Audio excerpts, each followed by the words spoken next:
오늘 사실 제가 죽음에 대해서 설교를 하려고 했었습니다. 근데 아무래도 명절에 어울리지 않을 것 같아서 제가 좀 오늘은 톤을 좀 가볍게 해서 여러분과 말씀 나누려고 합니다. 추석 명절을 앞두고 주일 어느 공과 시간에 주일학교 선생님이 아이들에게 질문을 했어요. 얘들아, 명절 때 제일 먼저 해야 될 일이 뭘까? 한 아이가 손을 번쩍 들고 대답합니다. 기도요. 선생님이 너무 좋아서 감동하면서도 대답합니다. 할렐루야, 맞아요. 기도해야죠. 그럼 어떤 기도를 해야 될까요? 그러자 그 아이가 대답합니다. 하나님 아버지, 제발 친척들이 빨리 가게 해주세요. 그런 기도를 드려야 된다고. 네. 어느 기사에서 명절에 속 터지는 일들을 몇 가지 기록해 놨더라고요. 가깝게 살면서 늦게 오는 동서, 형편어렵다고 빈손으로 와서 이것저것 다 싸가는 동서, 늦지막이 와서는 아직도 일하냐고 큰소리치는 형님, 며느리는 친정 안 보내면서 딸은 왜 빨리 친정 안 오냐고 안다라는 시어머니, 어깨 빠져라 간신히 붙여놓은 부침개에 날름 집어먹는 남편, 죽이고 싶죠, 그죠? 집에 빨리 가고 싶은데 술 한잔 더 하자며 붙잡는 시아버지. 네, 인류애가 뚝뚝 떨어집니다. 그죠? 이분들 보면. 예전에는 모르겠는데 요즘은 명절에 대한 양가 감정이 좀 두드러지는 것 같아요. 한편으로는 좋은데 또 한편으로는 공포스럽기까지 하죠. 그죠? 오죽하면 명절 증후군이라는 병까지 생겼겠어요. 어쨌든 이러나 저러나 우리가 이제 명절을 지내야 되니까 최대한 부작용 없고 후유증 남지 않는 명절을 보내는 게 관건인 것 같습니다. 그럼 어떻게 하면 그렇게 지낼 수 있을까? 오늘은 명절에 우리 성도들이 지혜롭게 대처해야 될 행동들, 말에 대해서 또 몇 가지 한번 나눠보려고 합니다. 첫째는 제사에 대한 대처입니다. 제사를 우리가 어떻게 대처해야 될까? 예전보다는 많이 줄었다고 하지만 요즘에도 여전히 제사 때문에 가족 간의 갈등이 많습니다. 특히 믿는 성도들이 타겟이죠. 불신 가정에서 제사 안 지낸다고 겪는 압박감이 상당합니다. 근데 성도들은 뭐 10계명, 1계명 때문에 제사 지낼 수 없잖아요. 나 외에 다른 신을 섬기지 말라. 이게 1계명인데 어떻게 1계명부터 어기겠습니까? 조상신에게 절을 하고 음식을 바치는 행위가 우상숭배 형태와 똑같거든요. 그러다 보니까 이제 불신 가족들이나 친지들이 제사 지내지 않는 교인 가족들 아주 고깝게 생각하고 적잖이 비난하고 핍박을 가합니다. 때문에 성도들이 이제 이 문제 때문에 명절이 너무 힘들고 또 이걸 그래서 신앙적으로 어떻게 지혜롭게 해결해야 될까 그런 과제를 우리가 떠안고 있습니다. 몇 가지 좀 팁을 드리자면 일단 먼저는 제사 지내는 가족들을 노골적으로 비난하면 안 된다는 거예요. 제사 우상숭배다, 귀신에게 절하는 것이다, 이런 직접적인 발언들은 절대 하시면 안 됩니다. 이거는 문제 해결에 전혀 도움이 안 돼요. 갈등만 증폭시키죠. 그래서 복음을 전하는 데 있어서 이런 말들이 오히려 큰 걸림돌로 작용합니다. 때문에 이런 직접적인 발언, 비난 반드시 삼가셔야 합니다. 그리고 무조건적으로 피하는 것도 안 됩니다. 나는 기독교인이니까 제사 절대 못 드립니다. 이렇게 못 박아버리고 노골적으로 선 긋는 거, 이거 바람직하지 않습니다. 그렇다고 적당히 타협해야 되느냐? 절 한번 하는 게 대수냐? 내가 마음만 하나님 잘 믿으면 되지. 이런 생각으로 제사상에 절하거나 술을 올리거나 이러면 안 됩니다. 당장은 갈등을 피할 수 있을지 모르지만 이게 오히려요, 믿지 않는 가족들에게 조롱의 명분과 빌미를 주게 됩니다. 아이고, 그렇게 안 된다고 끝까지 버티더니 결국 꼬리 내리는구나. 네 믿음도 별 수 없구나. 겉으로는 얘기 안 해요.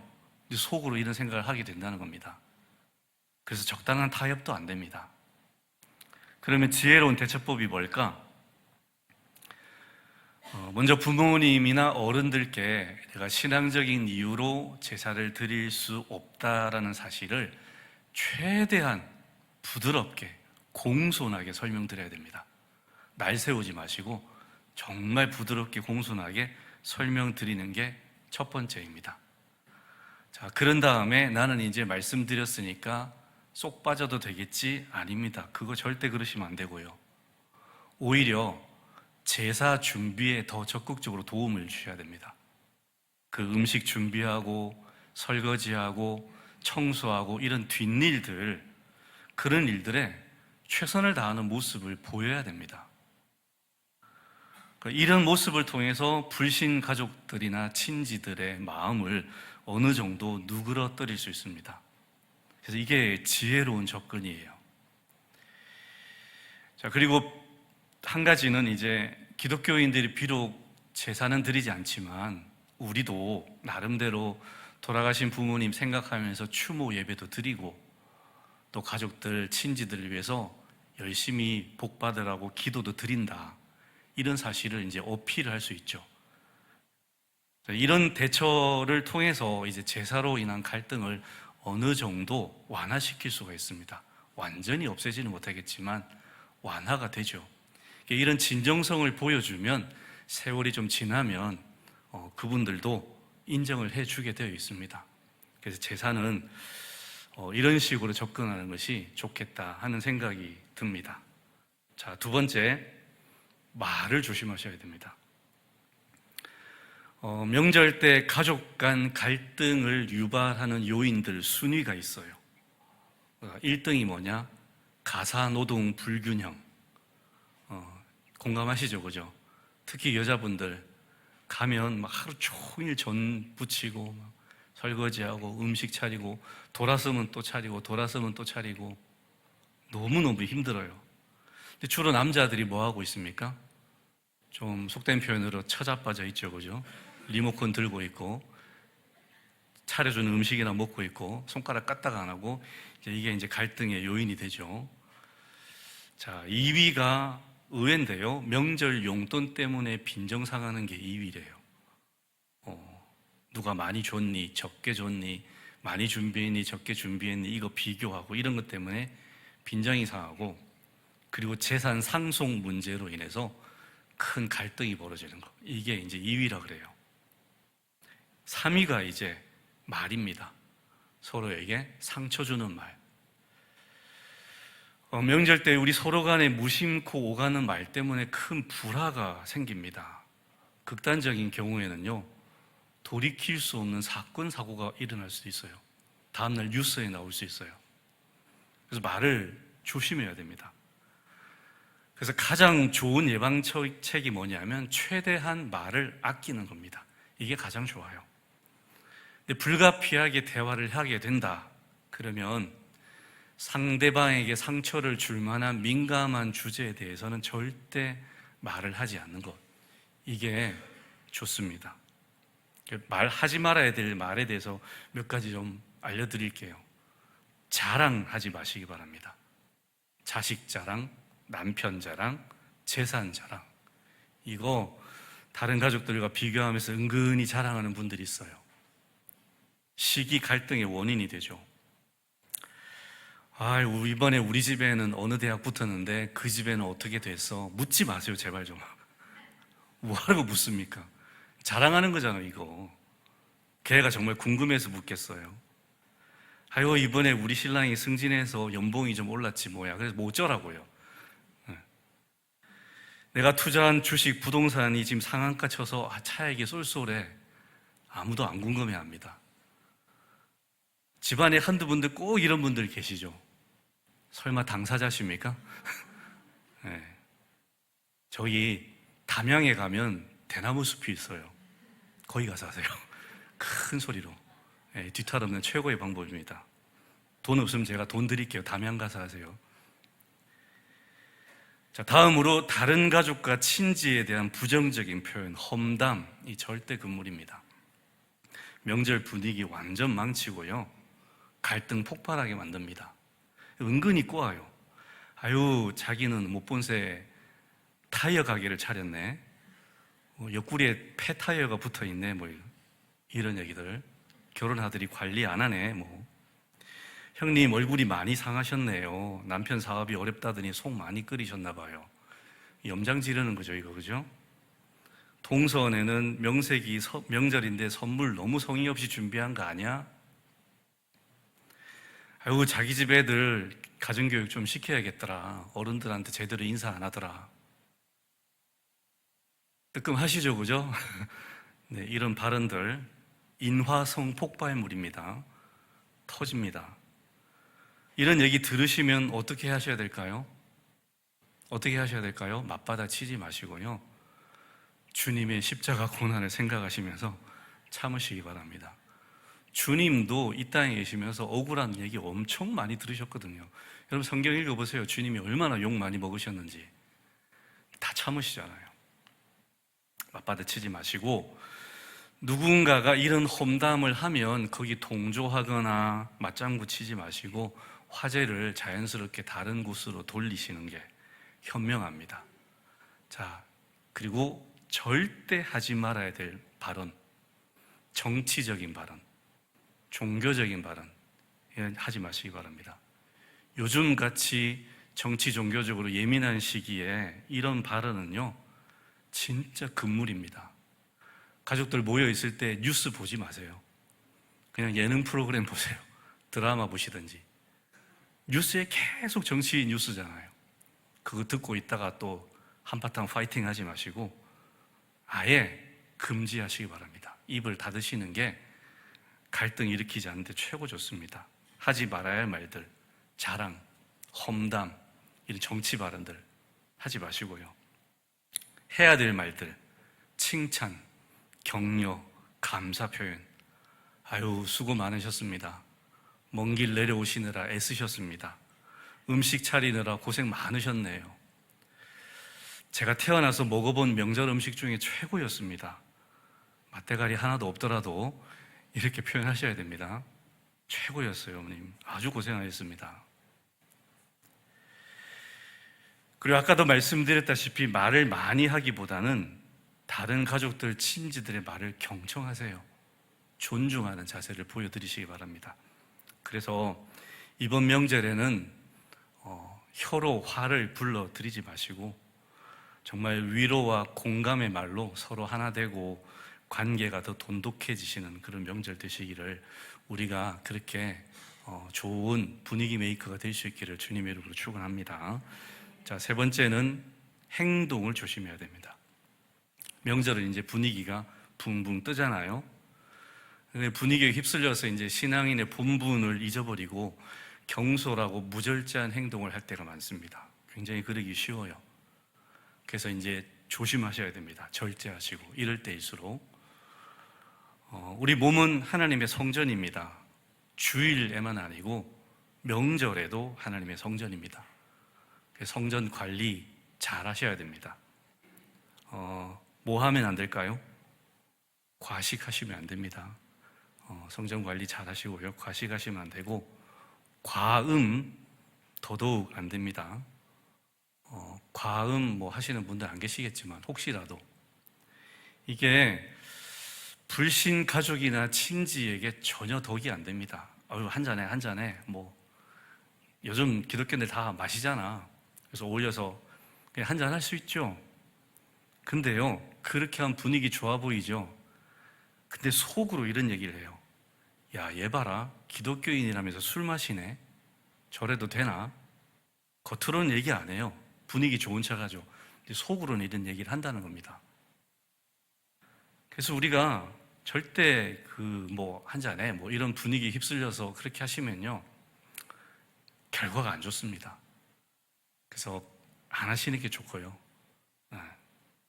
사양하시고 차라리 그때 나는 음료수 마시겠습니다. 그러든지 식혜를 마시겠습니다. 그러든지 그렇게 하시는 게 좋습니다. 그리고 의외로 용돈이나 선물 때문에 서운한 감정을 드러내는 분들이 있어요. 나한테 이 정도밖에 선물 안 한다고? 나를 우습게 보네? 이런 생각하지 마시고요. 그냥 감사히 받으셨으면 좋겠어요. 자칫하면 그리스도인이 돈이나 밝히는 사람처럼 보일 수 있습니다. 그래서 그냥 주면 주는 대로 그냥 감사히 받으시고 의연한 태도를 좀 보여주셨으면 좋겠어요. 그래야 우리 이미지가 좋게 가족들에게 전해질 수 있습니다. 명절에 가족들이 함께 모여서 어울려 시간 보낼 때 이제 좀 건전하게 보내면 좋겠는데 예상외로 그렇지 않을 때가 많죠. 주로 뭐 합니까, 여러분? 명절에 모이면요? 그죠? 요거 하시죠, 그죠? 명절에 모여서 화토판이 압도적이죠, 그죠? 자, 이럴 때 그리스도인은 어떻게 해야 될까요? 그 화토판 옆에서 성경 읽고 찬송 부르고 있어야 될까요? 제발 좀 그러지 마세요. 가식적으로 보이지 마시기 바랍니다. 평소에는 성경도 안 읽으면서 꼭 그럴 때는 그러지 마시고요. 최대한 뭐 윷놀이나 보드게임 이런 거 치자고 이제 건전한 놀이 하자고 유도하시고요. 근데 죽어도 화토 치겠다 그러면 못 친다고 하고 슬그머니 빠지시면 되죠. 자, 근데 이미 화투 칠 줄 아는 게 들통나셨다. 자, 그러면 판돈 걸지 말고 그냥 재미로 치자. 이게 차선입니다. 야, 돈 안 걸고 무슨 재미로 치냐? 그러면 이제 차차선. 그러면 점백만 칩시다. 네. 그리고 돈 따시려고 막 혈안이 돼서 치지 마시고요. 그냥 잃어준다. 이걸로 그냥 용돈 드린다. 생각하고 치시기 바랍니다. 또 치시다가 왜 밑장 뺐냐, 뭐 쌌냐 안 쌌냐 이러지 마시고요. 적절히 분위기 맞춰서 어울려서 지내시라는 거예요. 어떻게 이렇게 잘 아냐고요, 목사가? 많이 쳐봤거든요, 저도. 네. 싸움은 안 하지만. 어쨌든 명절에 막 나는 그리스도인인데 막 이러지 마십시오. 그 분위기 다 망치는 겁니다. 우리가 어느 정도 선은 지켜야 되지만, 원칙은 지켜야 되지만, 그냥 융통성 발휘해서 지혜롭게 이렇게 대처하는 것이 가족들과 함께 지낼 때 좋은 겁니다. 추석 명절을 영적 전쟁터로 생각하시는 분들이 계세요. 전쟁하러 가시는 거 아닙니다. 명절은 하나님께 받은 사랑을 우리 불신 가족들과 친지들에게 나누어 줄 수 있는 최고의 기회입니다. 그래서 우리가 신앙의 원칙, 기준은 지켜야 되지만 선 안 넘는 범위 내에서 사랑과 지혜로 조금 이렇게 풀어갔으면 좋겠어요. 1년에 한 번 화투 쳤다고 지옥 안 갑니다. 걱정하지 마시고요. 그래서 너무 이렇게 딱딱하게 보이지 마시고 좀 융통성 있는 모습을 보이셔서 가족들과 어울리시고 함께 지내는 그런 명절이 되어야 되는 거죠. 그래서 우리 신앙을 증명하기 위해서 싸우지 마시고 그리스도의 사랑과 섬김을 보여주는 그런 명절이 되어서 우리를 통해서 자연스럽게 기독교에 대한 이미지가 좋아지고 또 그분들도 예수 믿고 싶어하는 마음이 생길 수 있도록 그렇게 만드는 것이 지혜로운 접근이라고 생각합니다. 이번 추석에 우리 모든 성도님들의 가정에 하나님의 은혜와 평강이 가득하시길 바랍니다. 또 지혜로운 말과 행동을 통해서 우리가 좀 복음의 좋은 통로로 쓰임받고 갔다 와서 또 영적으로 재충전되고 기분 좋은 명절 되었다고 그렇게 고백할 수 있는 그런 명절이 될 수 있기를 축원드리고요. 오가는 길 조심해서 잘 다녀오시고 한 건의 사고 없이 또 무사히 다음 주에 만날 수 있는 우리들 될 수 있기를 주님의 이름으로 축원합니다. 하나님 아버지, 우리 민족의 명절을 맞이해서 우리가 또 함께 가족들과 모이려 합니다. 저희들이 신앙인으로서의 절제된 행동 또 바른 언행을 통해서 하나님 우리 불신 가족들 친지들에게 하나님의 빛을 드러내며 우리의 착한 행실을 통해서 하나님 이름을 영광스럽게 드리는 귀한 명절 되기를 원합니다. 하나님 또한 그럼에도 불구하고 우리 친지들과 또 잘 어울려서 잘 쉬게 해 주시고 재충전되어서 돌아오는 유익한 시간이 될 수 있도록 하나님 인도하여 주시길 원하며 오가는 발걸음 안전하게 지켜주셔서 잘 무사히 오갈 수 있도록 건강하게 지낼 수 있도록 주님께서 특별하게 보호하시고 인도하여 주시옵소서. 감사드리며 예수님 이름으로 기도드립니다. 아멘.